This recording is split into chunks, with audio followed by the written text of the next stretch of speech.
What's up everyone, welcome to this video.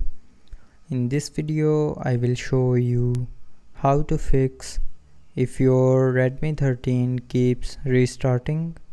So to fix this issue, first of all open settings. Now in settings scroll down and here tap on battery. Now go to the additional features and here tap on schedule power on or off.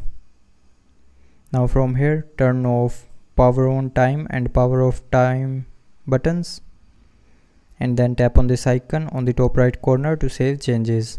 And after turning on these two buttons, the auto restarting issue will be fixed.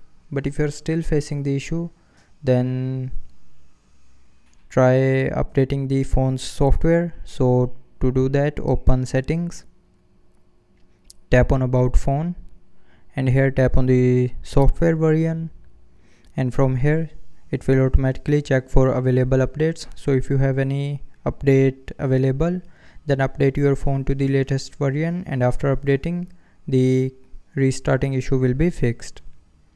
So that's how you can fix if the Redmi 13 keeps restarting.